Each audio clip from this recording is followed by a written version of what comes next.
So make sure you say every club, every day. The Global Sports Podcast Network. Hello and welcome to the Daily Southampton and today the Daily Bournemouth, part of the Global Sports Podcast Network. It is everybody's favourite day. It's crossover Thursday. I'm joined by Oscar from the Southampton team. How you doing, Oscar? Yeah, good, thank you. And Vic from the Daily Bournemouth. How you doing, my friend? hello. I'm just trying to set up my mic because nothing is listening to me today. It looks like, but hopefully, FC Bournemouth players will listen to me this weekend when we play because I'm going to be shouting out loud. Right.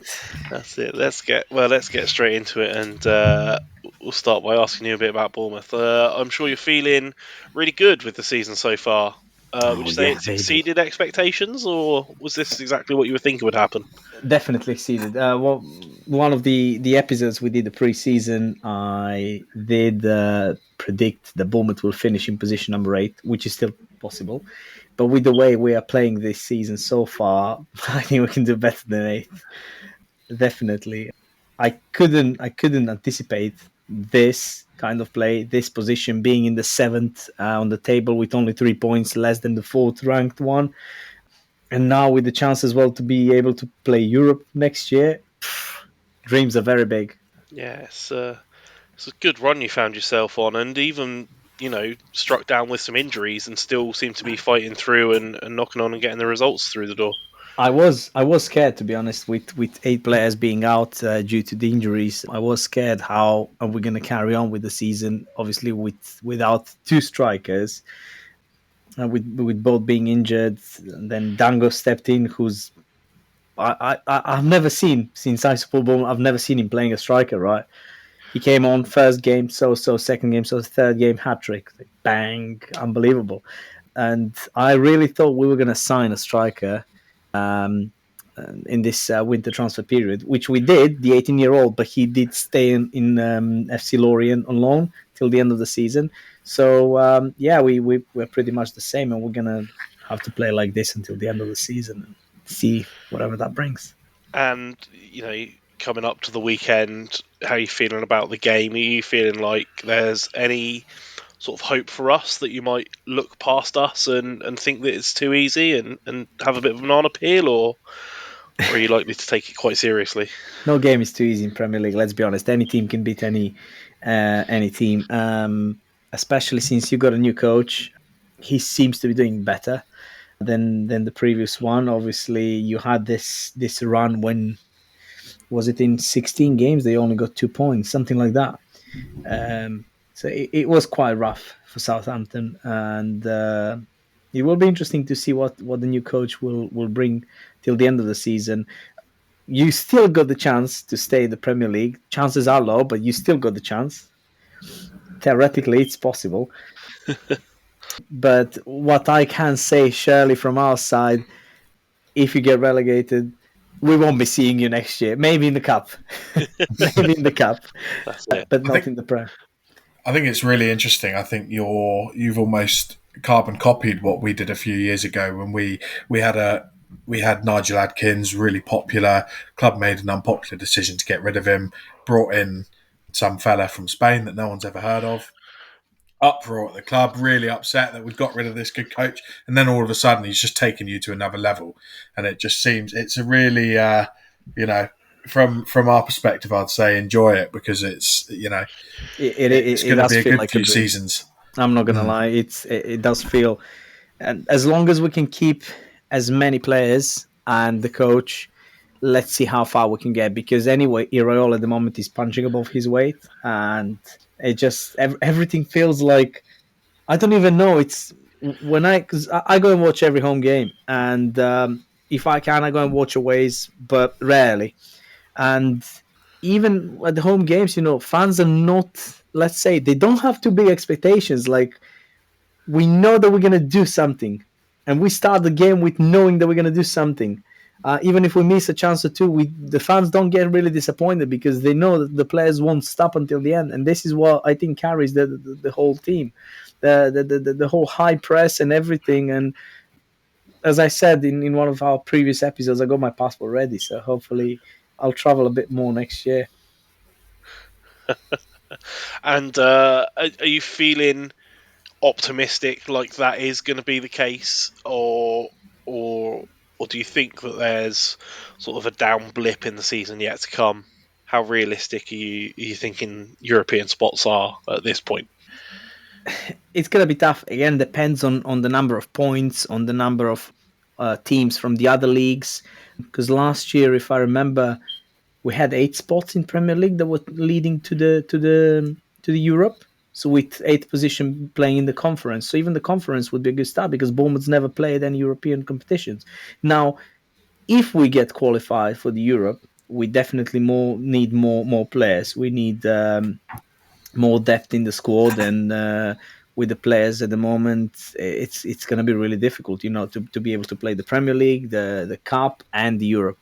Um, but I think things are looking good, and to be honest, with having to play, I think it's only Arsenal or City left.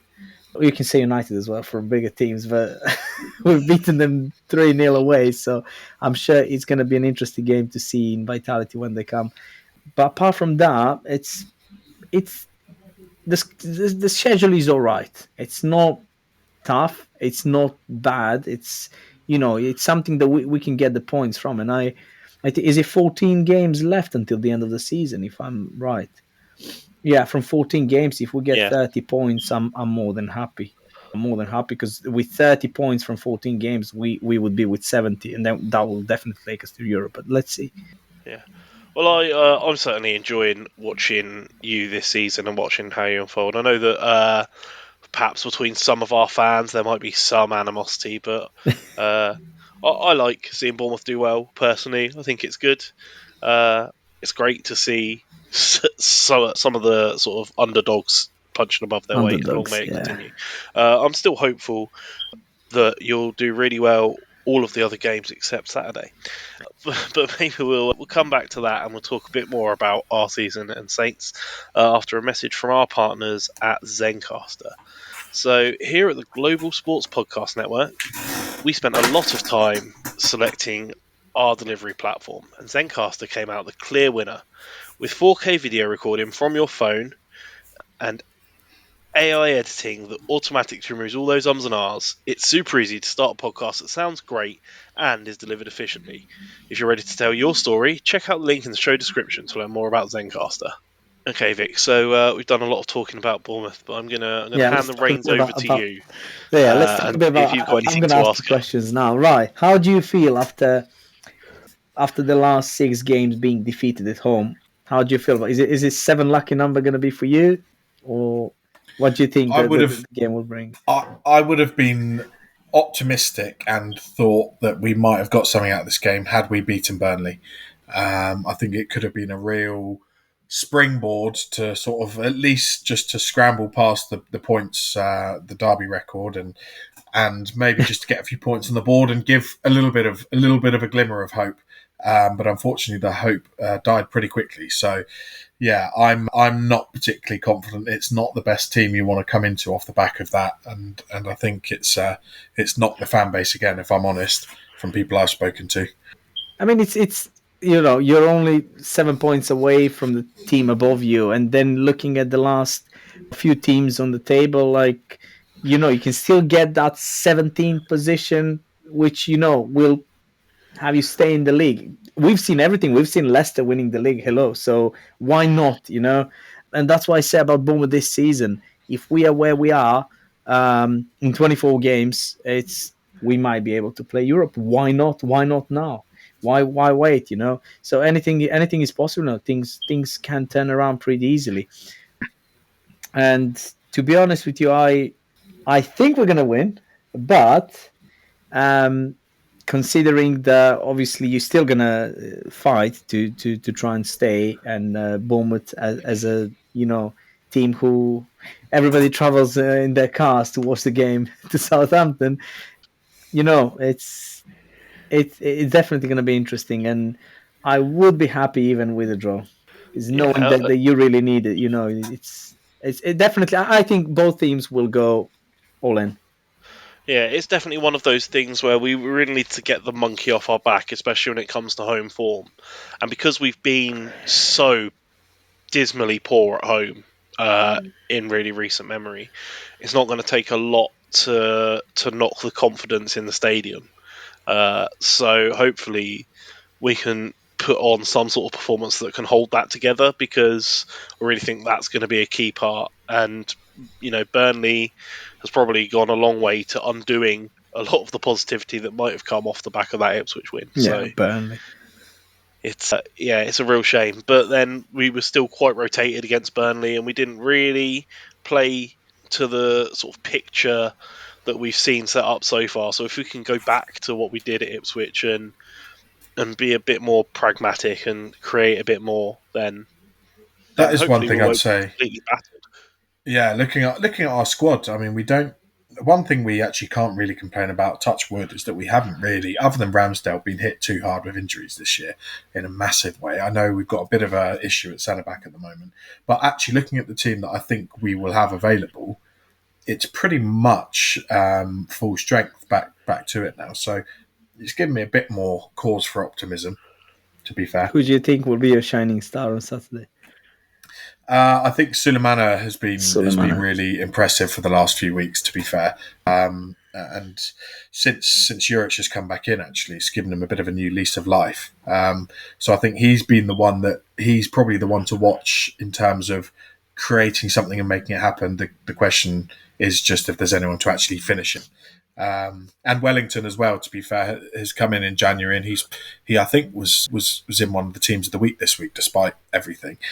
The So Brazilian, he's yeah. another one that's a bit of an unknown, but he's been pretty tidy in the couple of games he's played. So yeah, We I need think that those two. tall Paul home goal, because if Yeah, that comes in the first half, the roof's going to come off St Mary's, and that will carry the atmosphere for the rest. Because uh, such a cult hero that hasn't managed to get that goal at St Mary's yet, but when it does, the atmosphere is going to be insane. So I've that might be the thing that carries us over the line with some optimism. I've first heard of Suleimana when he used to play in Rennes, and I remember that was a couple of years ago. I played FIFA and I got him, I don't know, from a pack, whatever, opened the pack, and then I started using him in a team.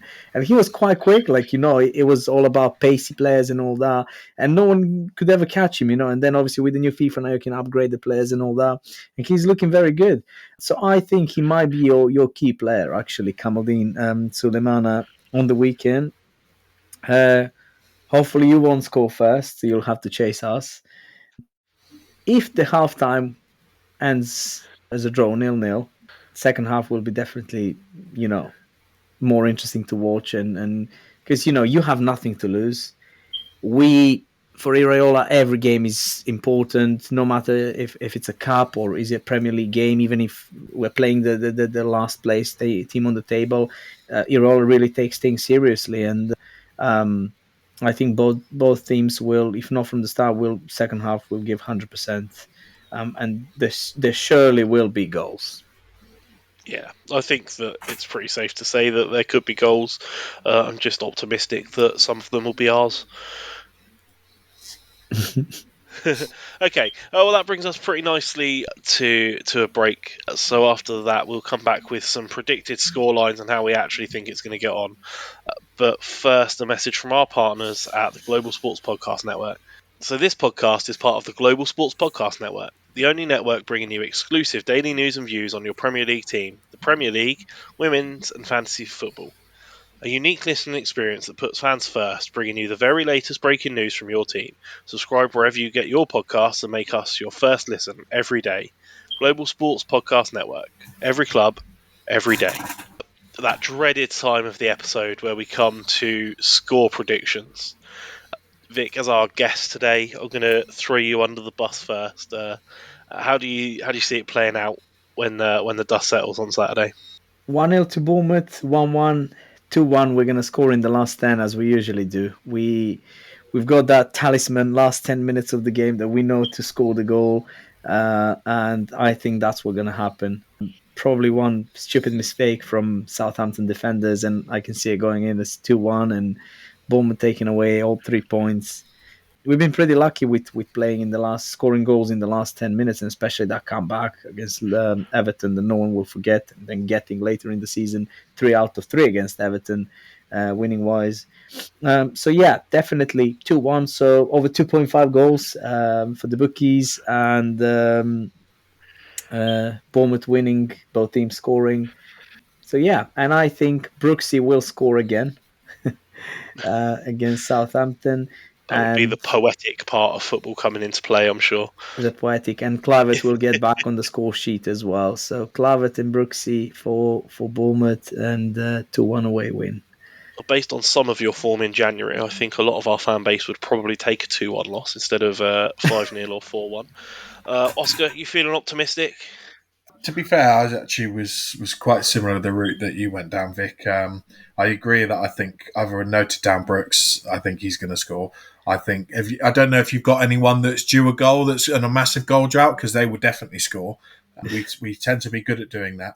I had the exact same as you, but then in the last few minutes, a tall Paul equaliser 2-2, and I'll take that. To be fair, I'd Oh, snap your hand off for it. okay. Nice. Very nice. Interesting. I would take that. Limbs in St Mary's for the first Limbs. time Would this be. season. Would be. Roof flying. Well, I'm the optimistic part of the Saints podcast, and so far this season, I have not predicted a Saints loss, and it's not going to change today, that's for sure. So I think that it's going to be a really tight game. I don't know. I feel like there's going to be a bit of back and forth, so I think 2-1 as well, but to us and not to Bournemouth. That's the hope. Scorers for your team? Get that monkey off the back and get to 12 points, so we're not the worst team in Premier League history, and then the rest of the season's a free-for-all. Hopefully we can start putting a few more wins together, and maybe staying up becomes an actual possibility instead of a joke. That's the hope. I wasn't joking when I said anything is possible. I said if Leicester could have won the title. Yeah, that means that you're more optimistic than I think any of us. I'm just saying there's always options, and there's always even 99.99 against 0.01, it's... Yeah. It Fingers happens. crossed. 1 in a million, but it happens. How people win the lottery? 1 in a million, 1 in 10 million. So That's it. But yeah.